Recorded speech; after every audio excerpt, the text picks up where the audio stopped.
Похороны проходили в Октябрьском, и собравшиеся там люди выбрали противоположный маршрут. Прорвав все кордоны, не слушая лживых чиновничьих уговоров, траурная процессия из Октябрьского дошла до центра Орджоникидзе. Присоединяясь к ней, жители республики прошли по проспекту Мира и собрались на площади Свободы перед зданием областного комитета Коммунистической партии, нынешним домом правительства. Гроб поставили на гранитную трибуну, с которой руководители обычно приветствовали праздничные демонстрации. Начался стихийный митинг.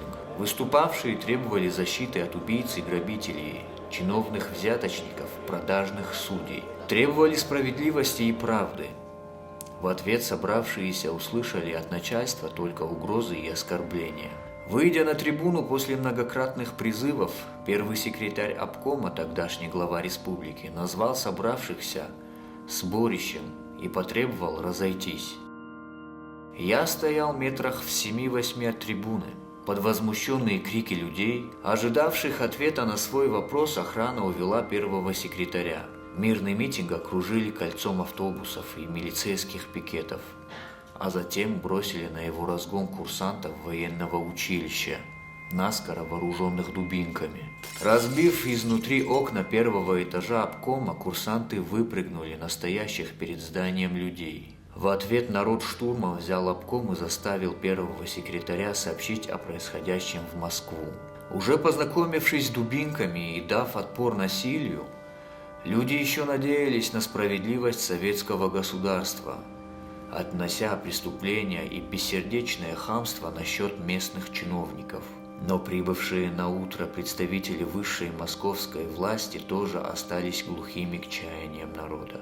Их общение с огромным митингом, вновь собравшимися на площади Свободы, закончилось криками «Ура!», с которыми на безоружных людей напали каратели. К тому времени так называемая народная власть успела перебросить в Осетию специальные воинские части из Тбилиси и Ростова.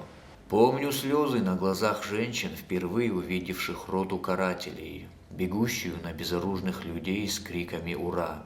Советские солдаты шли в атаку на собственный народ. Надо себе представить этот шок. Всего 40 лет назад Владикавказ не сдался гитлеровцам. Осетия – чемпион по числу героев Советского Союза. В каждом доме есть те, кто видел Отечественную войну. Когда раздался крик «Ура!», женщины вокруг заплакали. Точка невозврата была пройдена. Теперь молодежь, вышедшая на улицы города, сражалась с оскорбительным вводом карательных частей. Теперь они точно знали, каков ответ коммунистической партии и правительства Советского Союза на просьбу народа навести порядок и наказать преступников. 3 дня центр города оставался в руках восставших. На проспекте Мира, на улице Горького, на набережной и в других местах шли рукопашные бои. В ход шли камни и палки, бутылками с бензином выводили из строя бронемашины. Из скамеек, кирпичей и других подручных материалов на проспекте и улице Коцоева выстроили баррикады. Все атрибуты городского сопротивления – слезоточивый газ, строй солдат в касках и с фанерными щитами, аресты участников восстания и избиения задержанных. Число жертв с обеих сторон так никогда и не обнародовали. А их было немало. На это указывали длинные полосы соболезнований, с которыми газеты выходили несколько месяцев. Воспоминания Руслана Сулеймановича Бзарова о событиях октября 1981 года.